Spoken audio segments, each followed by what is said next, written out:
अथा चतुर्विंशोऽध्यायः 24वां अध्याय। श्री कपिल देव जी का जन्म। श्री मैत्रेय जी कहते हैं, उत्तम गुणों से सुशोभित मनु कुमारी देवहूति ने जब ऐसी वैराग्य युक्त बातें कहीं, तब कृपालु कर्दम मुनि को भगवान विष्णु के कथन का स्मरण हो आया और उन्होंने उससे कहा। कर्दम जी बोले, दोष रहित राजकुमारी, तुम अपने विषय में इस प्रकार खेद ना करो। तुम्हारे गर्भ में अविनाशी भगवान विष्णु शीघ्र ही पधारेंगे। प्रिय, तुमने अनेक प्रकार के व्रतों का पालन किया है, अतः तुम्हारा कल्याण होगा। अब तुम संयम, नियम, तप और दान आदि करती हुई श्रद्धा पूर्वक भगवान का भजन करो। इस प्रकार आराधना करने पर श्री हरि तुम्हारे गर्भ से अवतीर्ण होकर मेरा यश बढ़ावेंगे और ब्रह्म ज्ञान का उपदेश करके तुम्हारे हृदय की अहंकारमयी ग्रंथि का छेदन करेंगे। श्री मैत्रेय जी कहते हैं, विदुर जी, प्रजापति कर्दम के आदेश में गौरव बुद्धि होने से देवहूति ने उस पर पूर्ण विश्वास किया और वह निर्विकार जगत गुरु भगवान श्री पुरुषोत्तम की आराधना करने लगी। इस प्रकार बहुत समय बीत जाने पर भगवान मधुसूदन कर्दम जी के वीर्य का आश्रय ले उसके गर्भ से इस प्रकार प्रकट हुए जैसे काष्ठ में से अग्नि। उस समय आकाश में मेघ जल बरसाते हुए गरज गरज कर बाजे बजाने लगे। गंधर्व गण गान करने लगे और अप्सराएं आनंदित होकर नाचने लगीं।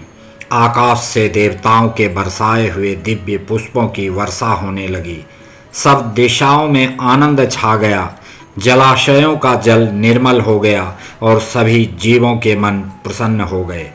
इसी समय सरस्वती नदी से घिरे हुए कर्दम जी के उस आश्रम में मरीचि आदि मुनियों के सहित श्री ब्रह्मा जी आए। शत्रु दमन विदुर जी, स्वतः सिद्ध ज्ञान से संपन्न अजन्मा ब्रह्मा जी को यह मालूम हो गया था कि साक्षात पर ब्रह्म भगवान विष्णु सांख्य शास्त्र का उपदेश करने के लिए अपने विशुद्ध सत्वमय अंश से अवतीर्ण हुए हैं। अतः भगवान जिस कार्य को करना चाहते थे उसका उन्होंने विशुद्ध चित्त से अनुमोदन एवं आदर किया और अपनी संपूर्ण इंद्रियों से प्रसन्नता प्रकट करते हुए कर्दम जी से इस प्रकार कहा। श्री ब्रह्मा जी ने कहा, प्रिय कर्दम, तुम दूसरों को मान देने वाले हो। तुमने मेरा सम्मान करते हुए जो मेरी आज्ञा का पालन किया है, इससे तुम्हारे द्वारा निष्कपट भाव से मेरी पूजा संपन्न हुई है। पुत्रों को अपने पिता की सबसे बड़ी सेवा यही करनी चाहिए कि जो आज्ञा, ऐसा कहकर आदर पूर्वक उनके आदेश को स्वीकार करें। बेटा, तुम सभ्य हो। तुम्हारी ये सुंदर कन्याएं अपने वंशों द्वारा इस सृष्टि को अनेक प्रकार से बढ़ावेंगी। अब तुम इन मरीचि आदि मुनिवरों को इनके स्वभाव और रुचि के अनुसार अपनी कन्याएं समर्पित करो और संसार में अपना सुयश फैलाओ। मुने, मैं जानता हूँ जो संपूर्ण प्राणियों की निधि हैं, उनके अभिष्ट मनोरथ करने वाले हैं, वे आदि पुरुष श्री नारायण ही अपनी योग माया से कपिल के रूप में अवतीर्ण हुए हैं। फिर देवहूति से बोले, राजकुमारी, सुनहरे बाल, कमल जैसे विशाल नेत्र और कमलांकित चरण कमलों वाले शिशु के रूप में कैटभासुर को मारने वाले साक्षात श्री हरि ने ही ज्ञान विज्ञान द्वारा कर्मों की वासनाओं का मूलोच्छेदन करने के लिए तेरे गर्भ में प्रवेश किया है। ये अविद्या जनित मोह की ग्रंथियों को काटकर पृथ्वी में स्वच्छंद विचरेंगे। ये सिद्ध गणों के स्वामी और सांख्याचार्यों के भी माननीय होंगे। लोक में तेरी कीर्ति का विस्तार करेंगे और कपिल नाम से विख्यात होंगे। श्री मैत्रेय जी कहते हैं, विदुर जी, जगत की सृष्टि करने वाले ब्रह्मा जी उन दोनों को इस प्रकार आश्वासन देकर नारद और सनकादि को साथ ले हंस पर चढ़कर ब्रह्मलोक को चले गए। ब्रह्मा जी के चले जाने पर कर्दम जी ने उनके आज्ञा अनुसार मरीचि आदि प्रजापतियों के साथ अपनी कन्याओं का विधि पूर्वक विवाह कर दिया। उन्होंने अपनी कला नाम की कन्या मरीचि को, अनसूया अत्रि को श्रद्धा अंगिरा को और हविर्भू पुलस्त्य को समर्पित की। पुलह को उनके अनुरूप गति नाम की कन्या दी। क्रतु के साथ परम सात्विक क्रिया का विवाह किया। भृगु जी को ख्याति और वशिष्ठ जी को अरुंधति समर्पित की। अथर्वा ऋषि को शांति नाम की कन्या दी, जिससे यज्ञ कर्म का विस्तार किया जाता है। कर्दम जी ने उन विवाहित ऋषियों का उनकी पत्नियों के सहित खूब सत्कार किया। विदुर जी, इस प्रकार विवाह हो जाने पर वे सब ऋषि कर्दम जी की आज्ञा ले अति आनंद पूर्वक अपने अपने आश्रमों को चले गए। कर्दम जी ने देखा कि उनके यहाँ साक्षात देवाधिदेव श्री हरि ने ही अवतार लिया है, तो वे एकांत में उनके पास गए और उन्हें प्रणाम करके इस प्रकार कहने लगे, अहो, अपने पाप कर्मों के कारण इस दुखमय संसार में नाना प्रकार से पीड़ित होते हुए पुरुषों पर देवगण तो बहुत काल बीतने पर प्रसन्न होते हैं, किंतु जिनके स्वरूप को योगी जन अनेकों जन्मों के साधन से सिद्ध हुई सुदृढ़ समाधि के द्वारा एकांत में देखने का प्रयत्न करते हैं, अपने भक्तों की रक्षा करने वाले वे ही श्री हरि हम विषय लोलुपों के द्वारा होने वाली अपनी अवज्ञा का कुछ भी विचार न कर आज हमारे घर अवतीर्ण हुए हैं। आप वास्तव में अपने भक्तों का मान बढ़ाने वाले हैं। आपने अपने वचनों को सत्य करने और सांख्य योग का उपदेश करने के लिए ही मेरे यहाँ अवतार लिया है। भगवान, आप प्राकृत रूप से रहित हैं। आपके जो चतुर्भुज आदि अलौकिक रूप हैं वे ही आपके योग्य हैं, तथा जो मनुष्य सदृश रूप आपके भक्तों को प्रिय लगते हैं वे भी आपको रुचिकर प्रतीत होते हैं।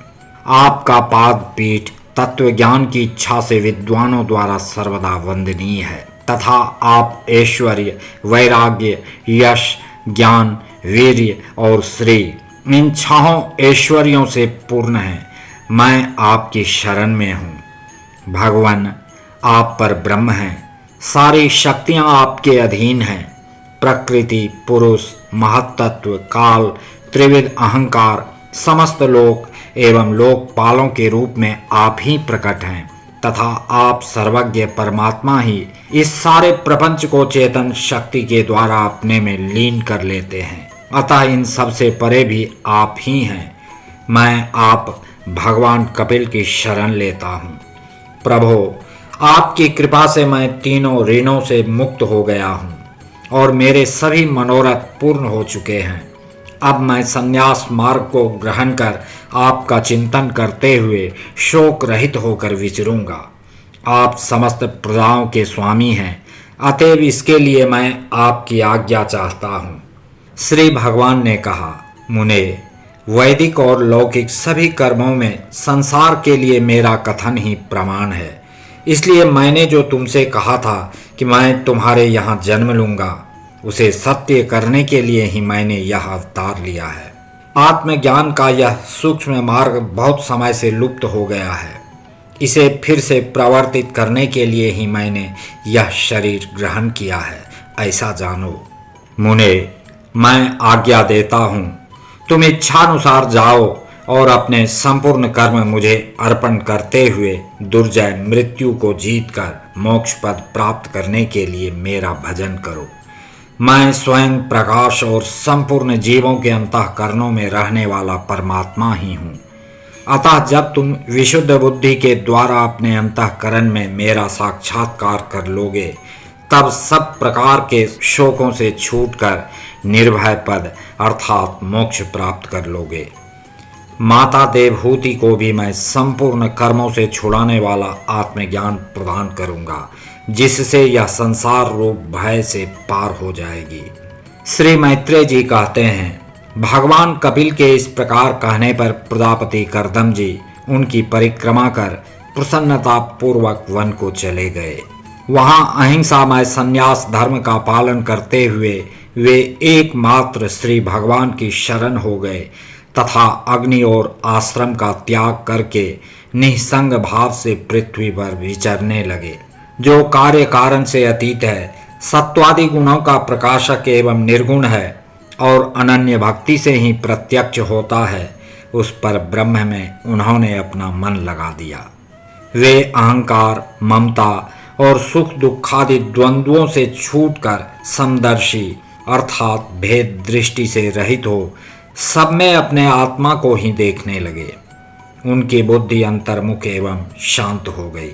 उस समय धीर करदम जी शांत लहरों वाले समुद्र के समान जान पड़ने लगे। परम भक्ति भाव के द्वारा सर्वांतर्यामी सर्वज्ञ श्री वासुदेव में चित्त स्थिर हो जाने से वे सारे बंधनों से मुक्त हो गए। संपूर्ण भूतों में अपने आत्मा श्री भगवान को और संपूर्ण भूतों को आत्म स्वरूप श्री हरि में स्थित देखने लगे। इस प्रकार इच्छा और द्वेष से रहित सर्वत्र समबुद्धि और भगवत भक्ति से संपन्न होकर श्री करदम जी ने भगवान का परम पद प्राप्त कर लिया।